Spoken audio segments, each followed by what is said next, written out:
Welcome in to Duval Daily presented by GenJag.com. I'm Jordan Lugo. Thanks for being here. The Jaguars fell to the Colts in Indianapolis, fell to 2-4.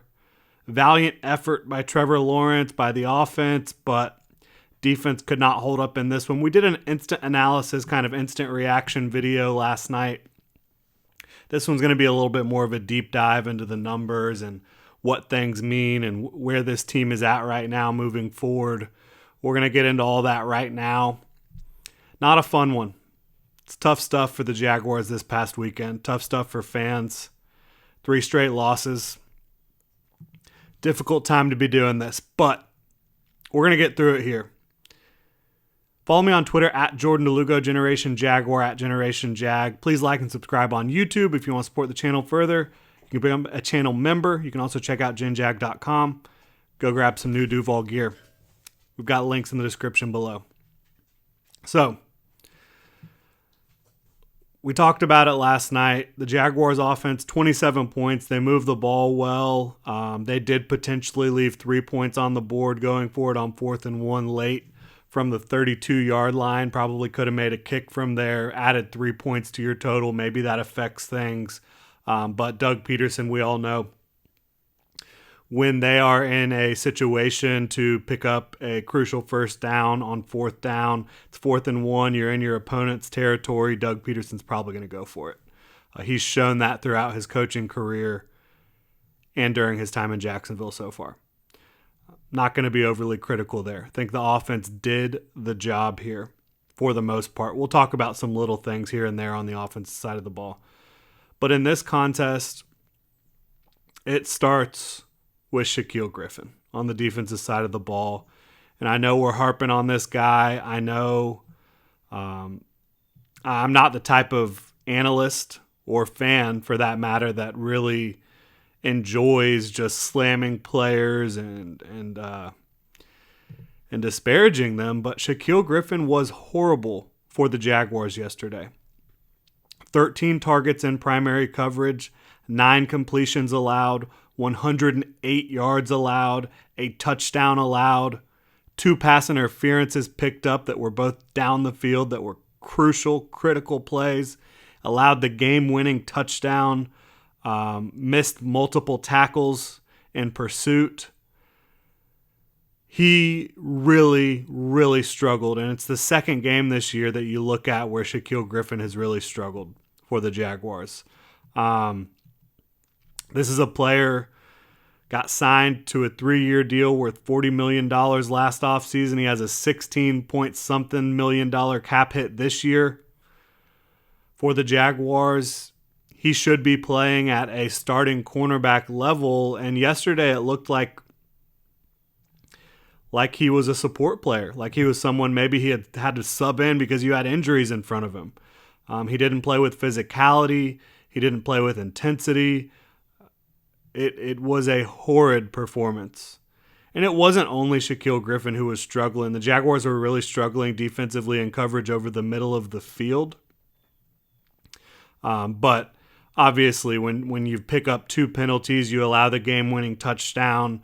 You allow over 100 yards through the air. You allow a 120 quarterback rating. It's not enough for a starting outside cornerback for you. Tyson Campbell playing opposite him was superb in this contest.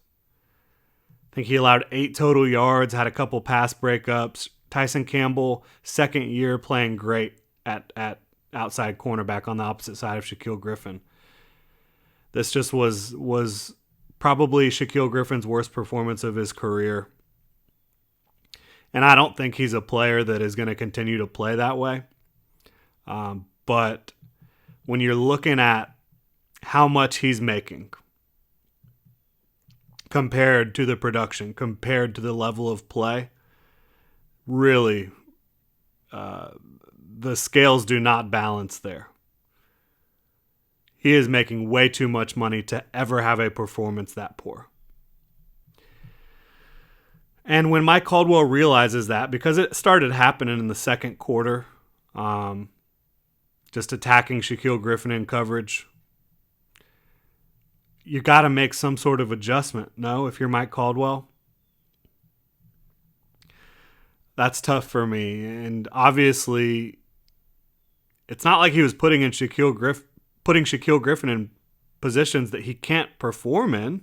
Like, you've seen Shaq play all these different routes that he was faced with, all these different situations he was faced with in this one. You've seen him perform admirably in those situations before. But he just could not get the job done today. So at some point, if you're Mike Caldwell, are you not making an adjustment? He couldn't cover anyone yesterday, particularly Alec Pierce. You know, Darius Williams has a ton of experience playing outside. He's played most of his career outside. Do you try that? Do you try putting Trey Herndon in the nickel?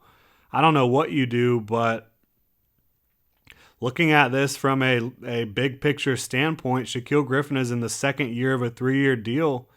There's an out after this season for the Jaguars. Well, they'll save $13.5 million in 2023 cap space if they move on from Shaquille Griffin. At this point, I don't know, based on the 6-game sample size we've seen from him so far, and he's only played in 5 games actually because he missed one of them earlier in the year, and it ended up being a really good day for the Jaguars defense. But how do you pay him that? How do you not move on after this year? You're paying Darius. You've got Tyson as a second-round pick, top of the second-round pick that you know he's going to be a starting outside corner for you. What do you do? Because Shaquille Griffin has been too inconsistent this year. You cannot have games like this, bottom line. And I know in probably 3 of the 5 games he's played, he's been pretty good. But the other 2, he's been pretty awful, honestly. So, and this isn't a young player. This is a high-priced veteran. If you're talking about a young player that's having some issues here and there, like Devin Lloyd did yesterday in coverage, Devin Lloyd struggled in coverage greatly, covering Kylan Granson, trying to cover Michael Pitt. I mean, they were eating it up over the middle of the field. And Devin Lloyd's good in coverage normally, but looked like he was in a lot of man situations. I think the Jaguars' defense overall has played better in zone this year than man. But, Devin Lloyd, young football player. He's going to rebound. He's got the talent to do it. He's got the work ethic to do it. Shaquille Griffin, you can't have a veteran making $15 million per year performing at that level. You can't have it. And Mike Caldwell's got to realize something's got to give. And I'm not saying that you need to pull him for the next game because Shaq can probably rebound and play a lot better than he did. But in game, where was the adjustment? There wasn't one. And that was really disappointing for me. Trayvon Walker, I thought he played very well, frankly. But he had the unfortunate penalty for the second straight week. This time it was in the third quarter. Got his hands up there and hit Matt Ryan right in the face. It was 3rd and 12. Matt Ryan threw an incomplete pass. That extends the drive. Gives the Colts life. They drive down and they score. Same thing happened last week, except last week it was in the game-defining drive in the fourth quarter. Jaguars get a big stop on 3rd and 20, it is 3rd and 20. And the play's blown dead because Trayvon jumps it, and then he ragdolls Davis Mills in the backfield and picks up a 15-yard penalty and an automatic first down. These are the types of things you can't have. And Trayvon Walker, this is a smart young guy. He plays mostly very disciplined football, but these last 2 weeks he's had critical mistakes that have really been some of the biggest inflection points in the games, some of the biggest turning points in the games. Those penalties on 3rd down when you're going to get off the field, give your offense the ball back late in the game, they're killers. And I think Trayvon will learn from it and move on and be better for it, but he's been part of the problem late in games for the Jaguars the last 2 weeks. Certainly, which is unfortunate. I did think he did some good things off the edge.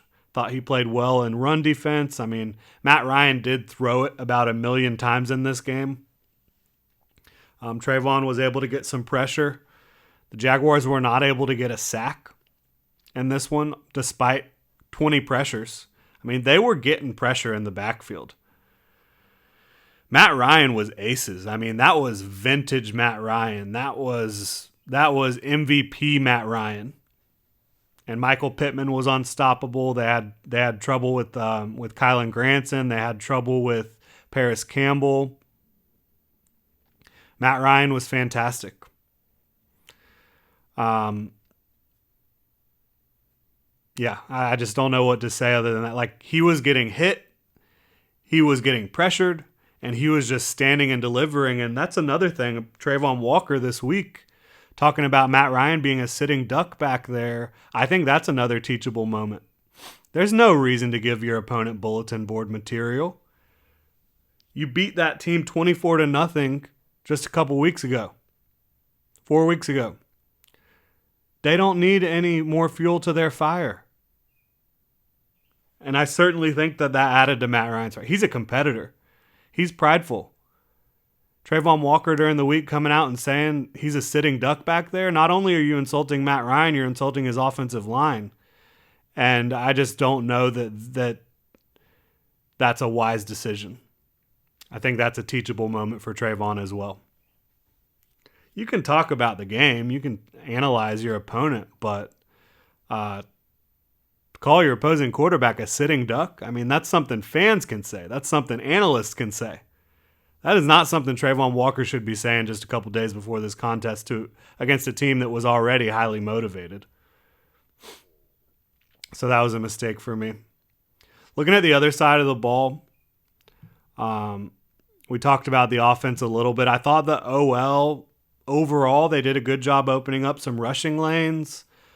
Travis Etienne was able to eat. James Robinson was able to eat a little bit. I think in the second quarter, they were pretty poor, though. Gave up 3 sacks. And I'm not including the first one where Trevor rolled right into the pressure, rolled right into the awaiting arms of DeForest Buckner. But there was 3 other sacks in that period where one time Cam Robinson got blown up. Another time, I think Cole Van Lannon got in the game for 1 play, gave up a sack. Not a good look, Cole, obviously. But yeah, I think overall the offensive line was pretty good. But they had a couple bad drives in the second quarter that really hurt the team. They could have probably put some more points on the board. The receivers, they did a mostly good job. They did a good job Sunday. Not a lot of drops to speak of. They were catching everything. They were creating separation, and that's a plus for the receivers. It's also a plus for the play calling and passing concepts there. They looked really crisp when the Jaguars did throw the ball. Yeah, Christian Kirk led the NFL this week so far in separation, averaging over 7 yards of separation per route. Evan Ingram was over 5. Zay Jones was over 4. Those guys all played really well for the Jaguars. Zay Jones had a big bounce-back game. Trevor Lawrence, that drive in the fourth quarter, I think that was the best drive of his career just based on timing and the situations he was put in. He was faced with a 3rd and long early in that drive. He stood in the pocket. He hung tough, and he found Zay Jones right side of the field, past the sticks, delivers an absolute dart to him in between coverage. Zay Jones hauls it in, first down. Trevor's able to pick up a first down on a third with his legs. He's able to pick up a first down on a 4th down with his legs, quarterback sneak. And then later in the drive, it wasn't a 3rd down or 4th down, but he picked up another first down with his legs. And then he ends up finding Christian Kirk in the end zone wide open for a touchdown that gave the Jaguars a 27-26 lead with 2:44 left to play. Big credit to Trevor Lawrence for this football game. Awesome stuff from him. You love to see it. He looked really calm, cool, and collected back there. 19 of 21, I believe. Is that right? Or 20 of 22? Yeah, 20 of 22 on the day. Did it with his arm, did it with his legs. That's the Trevor Lawrence you want to see. And I do think it's fair to sit here and say, look, The Jaguars, they came out and they called a balanced game offensively. They threw the ball 22 times, 26 dropbacks, with the 4 sacks. And they ran the ball 33 times. Ran the ball a lot. Trevor Lawrence ran it the most he has this year, 6 times. A couple of those were sneaks. A couple of those were getting out of the pocket and just rolling with it. Props to JaMycal Hasty, right? 61-yard run to pay dirt on 3rd and 1. And for me, that was a great play call because it's a tendency breaker. You're not expecting JaMycal Hasty to be handed the football on 3rd and 1. You don't think that's what the Jaguars are going to do here. But that's exactly what they did. They blocked it up perfectly and created a huge hole for JaMycal Hasty to explode through, and no one was catching him. Interestingly enough, JaMycal Hasty finished the game 3 carries for 57 yards with a long of 61. Don't see that often. But as I mentioned before, Travis Etienne, James Robinson, they both played great. Etienne, I've been saying it for weeks now. Unbelievably fast, explosive, contact balance. I love it. Love what I'm seeing from Travis Etienne. James Robinson, we know what he can bring to the table, and he did that in this game. So, very frustrating for the offense to put up 27 points, to move the ball well, to have another good game. And this time the defense just can't get the job done. Pass defense. The Colts, you're used to them coming out and running the ball with Jonathan Taylor, getting it to Nyheim Hines. They said, no Jonathan Taylor, no Nyheim Hines. All right, we're just going to line up and we're going to throw the ball. They only ran the ball 16 times. They threw it 58. Matt Ryan had 58 passes. And he was, again, that was just classic Matt Ryan. Like, one of the best games he'll ever play. So tough in the pocket. Was getting hit, was getting pressured, was just standing and delivering. And the Jaguars' coverage had no answers. I really do put that passing game a lot more on the coverage on the back end and with the linebackers than I do the pass rush. The pass rush was getting there pretty quickly. And basically, Matt Ryan was content to sit there and take these quick little shots. And then when he did decide to go deep, Shaq Griffin couldn't get the job done. I do want to give Devin Lloyd some credit. I don't think he deserves that touchdown to be on his resume, the Jelani Woods touchdown. I thought he was in really good position there. There's a clear full arm extension by Jelani Woods, pushes Devin Lloyd while the ball's in the air, and that should have been an offensive pass interference, but it wasn't called. Devin Lloyd, not a great day, but I don't think that play was on him, and I do think he will rebound and improve moving forward. So the Jaguars, they're 2-4 on the season now. The season is far from over. Again, there's still 11 games left to be played. Just a little over a third of the way through here. They could still make a run. But at this point, I'm more of in an evaluation mode. I'm not counting on this team making some sort of miraculous run to the playoffs. They'd have to win 7 of their last 11 games down the stretch, and this is a team that's lost 3 straight. I do think it's possible they get hot. We've seen this team get hot. We've seen them be really difficult, and we've seen each unit on this team have really great performances. Like, you've seen the running game go off. You've seen the passing game go off. You've seen the pass rush go off. You've seen the run defense be great, and the run defense has probably been the most consistent thing they've had outside of the game in Philly. You've seen the coverage be really good. You've seen the receivers play really well. But you're not getting it all at once. You're not getting it all in one game. And so for me, that kind of prevents me from really believing that this team is going to go on some sort of miraculous run right now. So again, it's for me now, I'm just evaluating what's going on, really looking at every single little piece of how this is working, from the player personnel to the contracts, and to coaching and the coaching staff and the front office, and seeing what needs to happen here for this team to improve. And I'll tell you one area they do not need to improve, and I mentioned it before, running back. This team is loaded at running back. No question about that.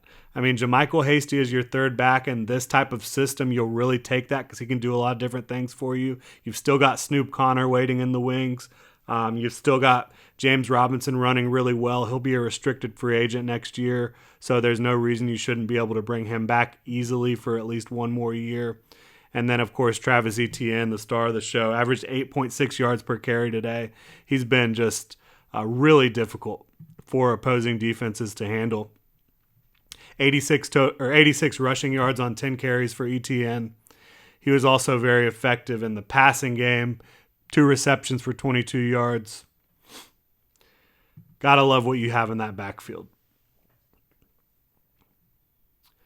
But I think the biggest problem outside of newness and just youth is that, like I said, there isn't a damn thing that this team, when they go out on the field, that they know they can hang their hat on week in and week out. Where on this roster are the Jaguars really, really good? Where? Besides running back? The answer is nowhere. The offensive line is okay. They're not great. They're not bad. They're somewhere in the middle. Pass rush has been pretty good, but they aren't dominant. I think they are creating pressure, but you got to be able to get sacks, especially if your coverage can't hold up to save their life. Like it was against the Colts on Sunday. The back end has had its days, the coverage, but they haven't been entirely consistent. Linebackers, same thing. The pass catchers look like they're probably slightly above average. You like what you have in Trevor Lawrence, but he's still a young quarterback. It's not going to be perfect week in and week out.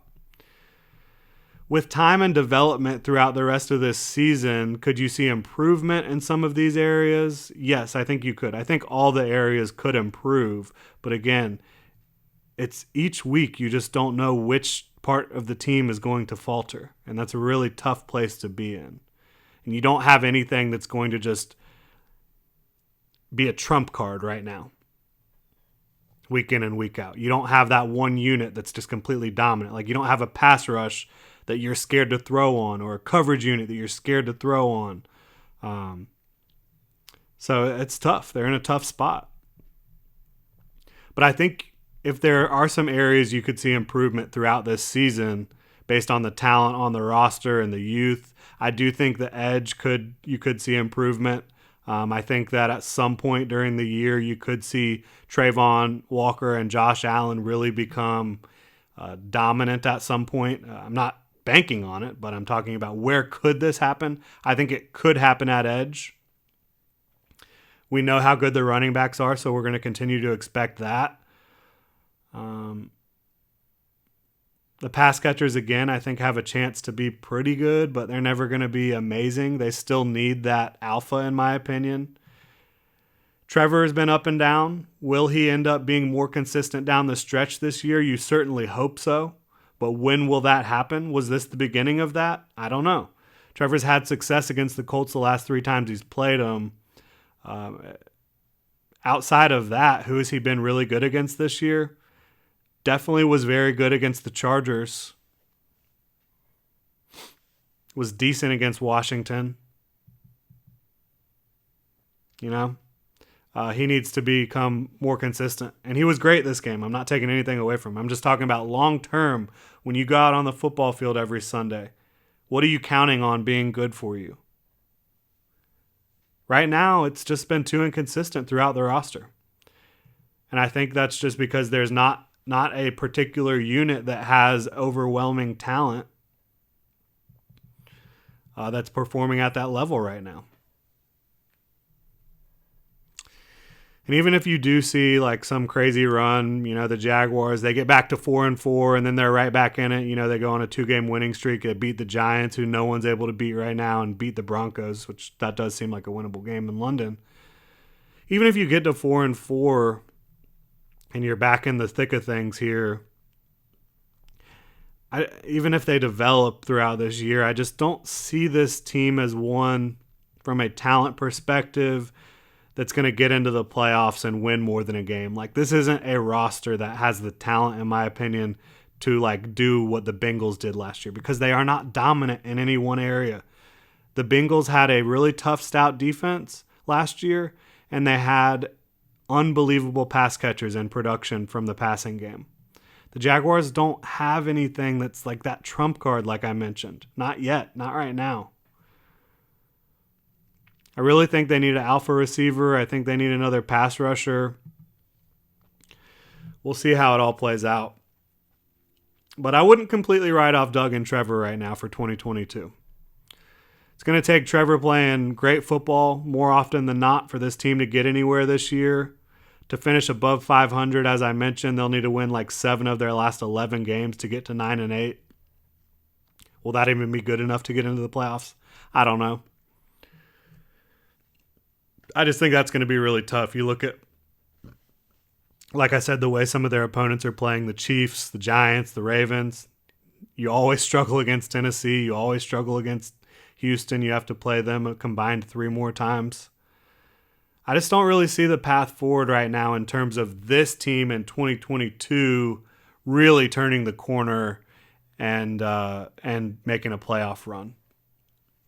But who knows? We've seen that they can go out and get the job done in a big way. They dominated in consecutive weeks the Colts and Chargers. But since then, they haven't been able to find their footing. 3 straight losses. And in each game, you can look at it and be like, well, if they would have gotten the job done here, they probably would have won that football game. But they're finding different ways to lose. Some of them are repeating themselves, like the Trayvon Walker penalties. I think coverage was the biggest issue, really, in this contest and against the Commanders. But they're going to have to play much closer to perfect football to get back to where they were in week 2 and week 3, and I don't know if anyone should expect that right now with this young football team. I think long term you can be very encouraged by having Trevor Lawrence playing the way he's playing right now. He's on pace for over 30 total touchdowns this year, about 11 interceptions. Would that be a year 2 that you're excited about? I would say without question, yes. You should be excited about that. But from a team perspective in 2022, things are obviously trending in the wrong direction with 3 straight losses. 2 of them to teams that you should have beaten, really without question. You're better than them on paper. But they didn't get it done. Stay tuned for more coverage this week. I will keep bringing it, and we'll keep looking at this Jacksonville Jaguars football team. They've got the Giants coming up in week 7 in Jacksonville. The Giants are 5-1. I'm pretty excited and interested to get into some of their tape here and see what the heck they've been doing to light the league on fire. We know Brian Daboll's been creative. We know Saquon Barkley's having a coming out party. But I'm excited to dive into that tape. Thank you so much for tuning in, Duval. Appreciate you being here despite the tough circumstances with your football team. The Jaguars are 2-4. But yeah, that will do it. Hit me up on Twitter at Jordan Lugo, Generation Jaguar at Generation Jag. Please like and subscribe on YouTube. Hit that notification bell so you don't miss a show. Go pick up a new hat or shirt on genjag.com. Become a channel member. These are just a couple of the ways you can support the channel here. Links in the description below. Have a great rest of your Monday, Duval.